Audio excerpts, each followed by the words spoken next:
Hello and welcome to another RA Group webcast. So today we dive into the wonderful world of port with myself, Steph, and the lovely Mark Armstrong, who in another world is actually Compass's UK and Ireland HSC and Technical Service Director. So I guess the first question is, Mark, how did you get into the world of port? Well, as you can see behind me, there's lots of militaria here, and I was in the army for 33 years. And at the end of any regimental dinner night, the port comes round to the left. And when I was part of the headquarters Reamy Officers Mess, our dinner nights would always finish with port that had been purchased 25 years previously for that particular dinner night. So we were always drinking good vintage port. And then when you get a taste for it, it's hard to say no. Oh, that is very true, especially the good vintage stuff, isn't it? So I guess what we should do is describe to everybody what port actually is quickly. So port is a wine, it's a fortified wine. So what that means is the wine has been had some spirit added to it, and it's usually brandy, just to stop the fermentation process. So it keeps that sugar content, because we all know port has got a quite nice sweetness to it. But then you need a little bit more of an alcoholic kick to balance out that sweetness. So it's got a little bit of brandy added to it. And then, interestingly enough, that I found out today is actually most of the brandy that has been used in port over in Portugal is from South Africa. Yeah, which is pretty cool. So, Mark, I know that there's plenty of different styles in there. What's your favorite style and why? Well, I would always say in any drink, whatever you like is the best. You know, drink what you particularly enjoy. I do enjoy a good vintage. And at the moment, you're really looking at the 1985 vintages that are drinking well. I wouldn't really suggest drinking anything that's much younger than 15 years old. But as you get into the 20 and 30-year-old ports, then the opacity is falling out, it's becoming a really light wine, and then the nuttiness is coming in and the fruit is sort of tailing off a bit, and it just has a real sophistication about it. But on a day-to-day basis, you just need a good quaffing port that you can. And what's your favourite quaffing port? Because I know I've got mine here. What's yours? Well, mine is, it's only £10 a bottle, the Dow's Renown. It's a really good quaffing port. There's lots of fruits in it. It goes down easily. And as I say, it's relatively inexpensive. But then at the same time, the Dow's Vintages are great ports too. Fantastic. So what I've got is my one is the lovely Coburn's there. It's the late bottle vintage 2014, and I actually picked this one up from Asda. I think it was about £14. So a little more expensive than your Dow's there, but equally as delicious, I think. I remember picking this up when I was over in Porto. Caroline, I think we have a question. Yes, I was just going to ask you both, once you've opened your bottle of port, how long can you leave it before it might taste bad? Mark, do you want to take this one? Yeah, sure. So if it's a vintage port, you should really drink it within 24 hours. So unless you like a lot in a session and it is at 20% volume, then it's probably something to drink. I'm part of a local port society, and we have about 3 of us will share a bottle, and then we can get through that in an evening. If, on the other hand, you were to open a tawny port, which has the little tea corks that go in the top, then that's good for 3 or 4 months. I mean, you could keep the vintage longer. It's just that the quality will fall off quite quickly, and you'll be paying a lot of money for something that isn't at its best.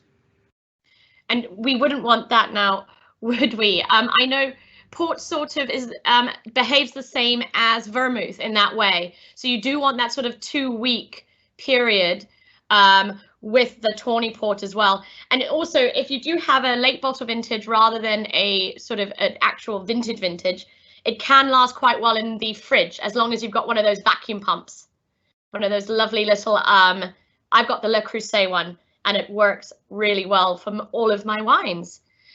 Now, there are a couple of other varieties, not just tawny and ruby. You can also get a lovely white port and even a rosé port now, which is a little bit more trendy in the last 10 years. So I think we're all drinking a little white port and tonic this afternoon. We picked this one up from Jascott, so thank you, Jascott. I find this, it's very delicious. It's probably my pick over a gin and tonic, actually, because at 19.5%, yes, it's a little bit pricey, a little bit alcoholic, but with the tonic water in it, it does make for a really, really lovely little tipple there. What do you think about it, Mark? It's certainly a new one on me to have. First of all, white port isn't something you drink that often, but white port with tonic is certainly a new one for me. Very refreshing. If it was a nice hot day outside, I could imagine that this could go down well. And as you say, it's only got half the alcohol content of gin, or so. Actually, you could probably get through one or two more without your eyesight going. Definitely. Sonia. I was just going to say, Steph, I think this cocktail idea is such a great way to introduce people to port. Are there any others that you could recommend people try? Yes, so I do have a couple of others. So you can use the white port and the tonic, but you can also use a rosé port as well. I think Crofts has a rosé port and they sell it, I believe, in Waitrose at the moment. So that one's also a really good one for the summertime. Also, traditionally over in Porto, they do put ruby port on the rocks with a little peel of lime, which, Sonia, I know you're all about that. Here we go. You love a lime. Now, what I will be doing is on Thursday for our Instagram session, our shake along, I have created a lovely port soap strawberry spritz, which I'll be showcasing then. So you'll be able to follow along, shake along with a nice cocktail. But Sonia, you're absolutely right when you say to get into port, because unless you're like Mark, who's drunk it for a while and was introduced to it quite early on. My dad was also in the military, so obviously we had a lot of port at home too, so I grew up on the stuff. But it can be quite a shock, and you definitely don't want to be drinking, you know, a full glass like you would with wine. That's for sure.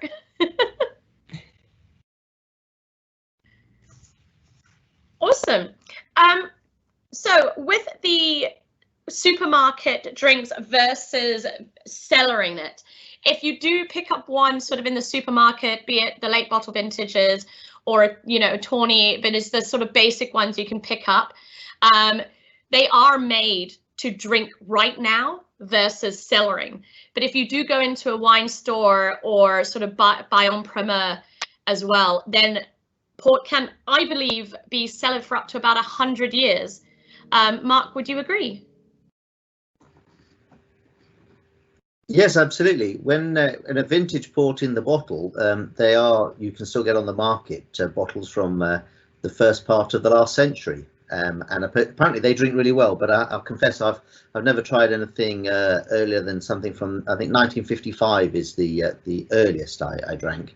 I wouldn't say it's the oldest because it was only 35 years old when I drank it, but yeah, 55. But they're going back to, as I say, the start of the last century. And in fact, yesterday somebody sent me a link to a Cajita, which is a tawny port that's only from 1 year, from I think it's 1882.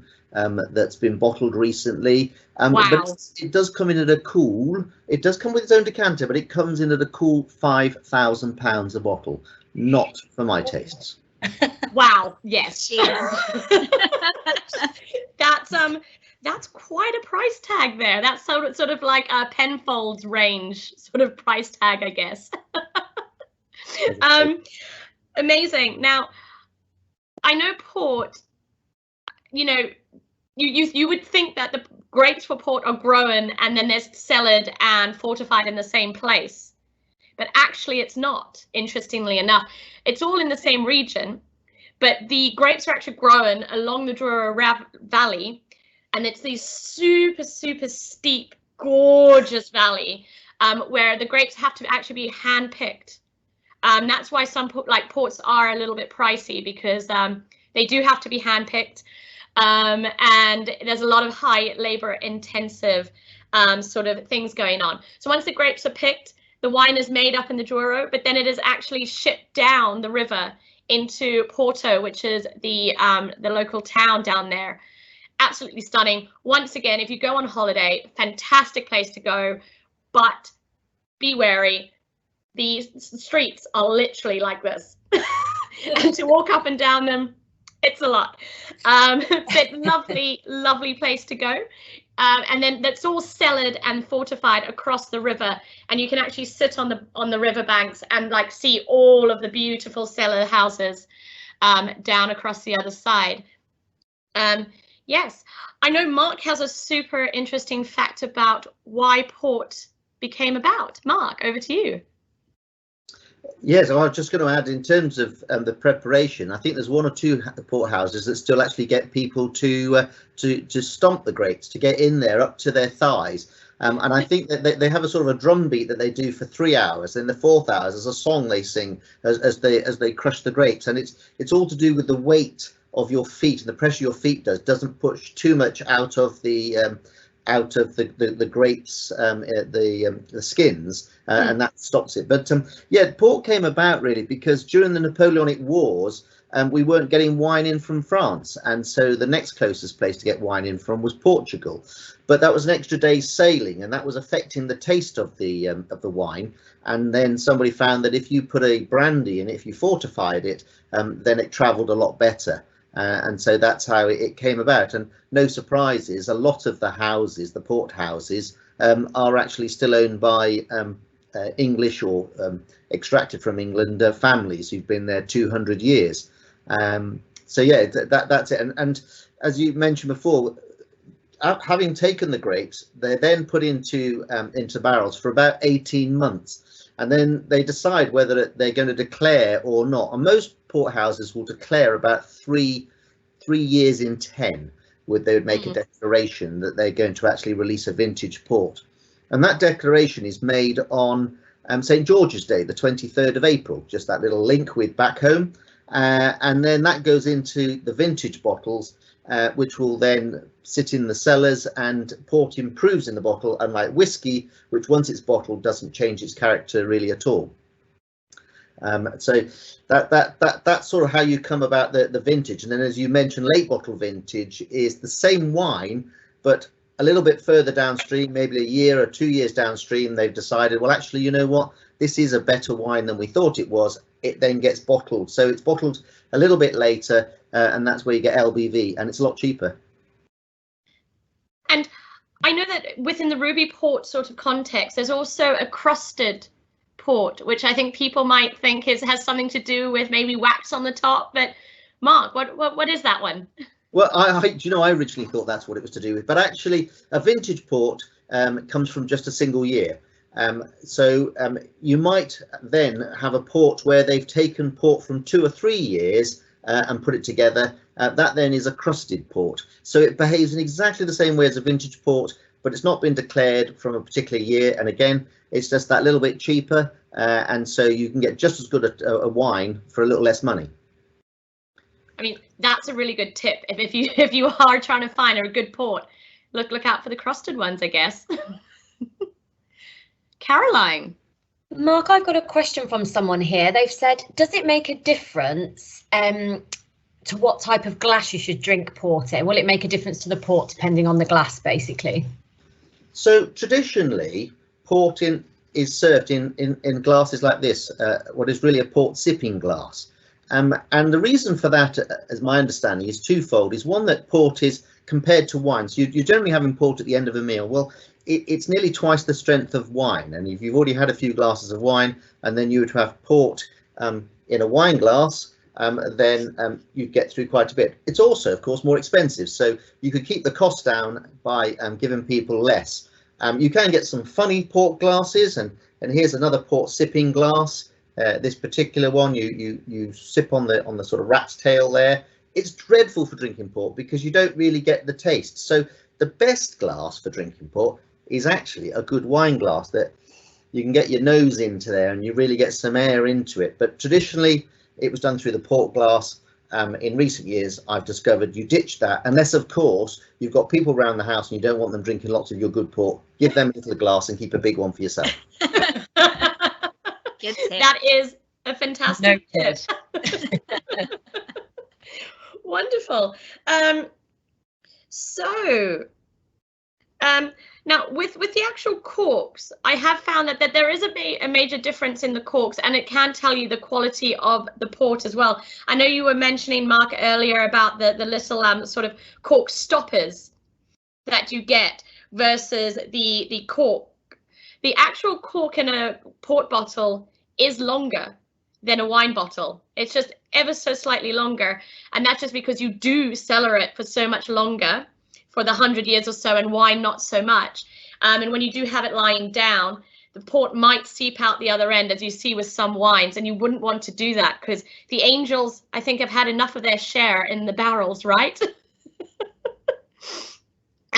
Mark, what is the Angels' share? I know a couple of people would like to know that one.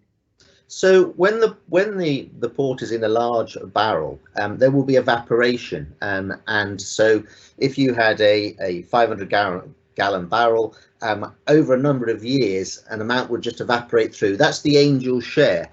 If you were to go for something like, remembering that the tawny ports are those that are not bottled when they're 18 months or LBV, so they're not bottled after 2 or 3 years, they're actually left that bit longer. A 40-year-old tawny, for every bottle of 40-year-old tawny you have, another one the Angels will have had. It will have evaporated out to them. So the Angels do quite well out of the port cellars. There's probably a few that congregate at the top of the brickwork there. Yeah, port cellars and also all of the whiskey cellars as well, I am sure. Now, Mark, what is your favourite port? Not just quaffing port, but what is your favourite port you've ever had? My current favourite port is this one, which is a Fonseca 77. So the really good years that are drinking well at the moment are the 63, the 66, the 70, the 77, and this is the Fonseca 77. It's really nutty, it's really quite sophisticated, and it's a great port that's being drunk at the moment. It's a little bit pricey because it comes in probably about £160 a bottle for something like that. So yeah, enjoy it. That's when you might give your friends a little glass. And if somebody wanted to become part of the port society that's around, how would one do that? You can't join our port society. There's no. I mean, I guess the thing is, the way we set it up is that a few of us just got together. We really like port, and we tend to buy our port at auction. Now, there is a risk at buying at auction because you don't know how it's been looked after, how it's been cellared, but you can buy it for a lot less than you could buy it if you go to one of the big dealers. And we do that, and we buy it, and then we'll sit down, and then we will have cheese or nuts. Chocolate is really great with port too, and we would sit there and then we would talk absolute rubbish for a couple of hours and just enjoy the port for what it is. It's a great drink to have.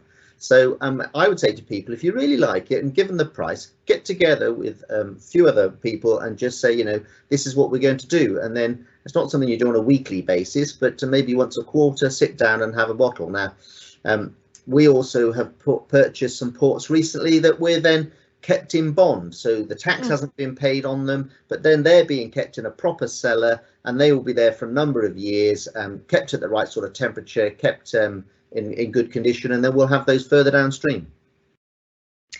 Mark, we've got a question here from Anonymous. They've said, my dad is turning 60 next month and I'd really like to get him a special bottle of port. What would you recommend? Well, rather than go for a Fonseca 77 at the price that is, at the moment, look around for the 85s, because these are 35 years old now. The tanning's probably almost completely fallen out in terms of how much tanning is going to come out of them, and that's the sort of stuff that you get at the bottom, the sludge you get at the bottom, all the tanning's falling out of that. But you can get a good 85 now for about £60 a bottle. So, you know, as a special present for somebody who's getting, and it's drinkable now. That's the point. If somebody is reaching 60 or 70 years of age, no point buying them something that they're going to lay down for 30 years. Somebody once said to me when I bought some 2000s as they were being released, it's good, you know, you're in a good position so you'll still be around when they become drinkable. That's a good tip there. Thanks, Mark. Actually, ports are a great present, aren't they, Mark? I know my dad actually bought my brother and myself when we were born bottles of port to keep until we were 21. But unfortunately, I think he ended up drinking my port. And then when it got to my 21st, they couldn't find it. But it does make for a good one, because if you buy one of the vintages in that year and you can cellar it for the 21 years or so, what do you think about that one? Yeah, yes, absolutely. So it's a common question you get. So there you are thinking of somebody. So if it's somebody for a christening, so they've just been born, and you're a godparent, and you're thinking about 21 years from now, then at the moment I would look at the 2016s and the 2017s, which are both declared years. But if you're trying to sort of get a year when somebody's actually born, then, as I said, generally there's a declaration from the big porterhouses only 3 years in 10. So you might find difficulty matching up. But you could then find potentially a single quinter vintage port. So if you take something like Dow's have got, I think they've got 3 quinters. So that's 3 sort of vineyards, which they put the wines together in order to make their vintage port. But what they might do in another year is declare, as they did in 88, where this was a single quinter. So you might find, if you particularly wanted to find that year, now remembering that it's not going to be released for at least 2 years after the grapes have been harvested. So if you were looking to buy something for 2020 because a child was born in 2020, you're going to have to wait to at least 2022 to see what people have declared, what's been released for that point. But yeah, so if you can't get the year, you can always look for a single quinter, because there's a few more years those are declared. And then maybe cellar it with somebody else so you can't drink it. Well, there's definitely, but there will be a storage charge. So yeah, and if you are going to keep it yourself and cellar it, what you're looking for, it doesn't have to be particularly cold. You certainly don't want it to be warm, but it's trying to keep it a constant temperature. So if there's somewhere in the house, normally under the stairs is a good place where it tends to be a constant temperature, no radiator in there or something. Then you can lay it down. As you say, it's got that longer cork in it, and then it'll keep pretty well. And then just don't move it around. Yeah, and also you do want no vibrations either. So not like understairs. I know a lot of people keep their wines to cellar understairs, but people walking up and down the stairs does cause that vibration, and it can cause a little bit of an issue with the fallout and the sediment within the wines, which is why it's so interesting. Somebody released ports that had been undersea for 15 years, and apparently they were very different to the same ports that were kept on land, which is interesting. Fantastic. Well, have you got any other hints and tips for us, Mark, about the wonderful world of port?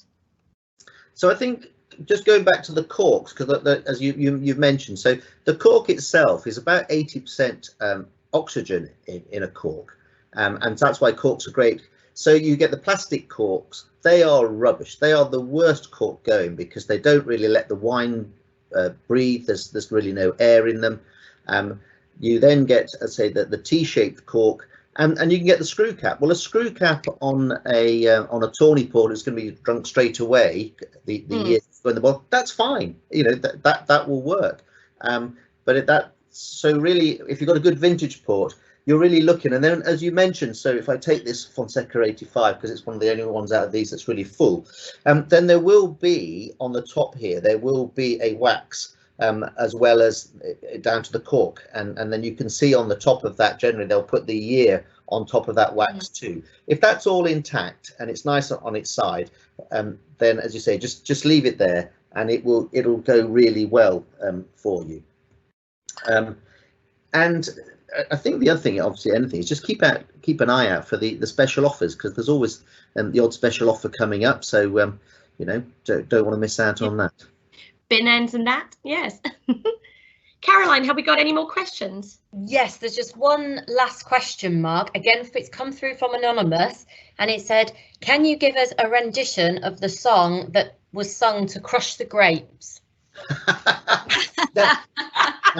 This is where Sonia would come in, because it's in Portuguese and I couldn't possibly speak a single word of Portuguese. Oh, what's the song called? I don't even know this one.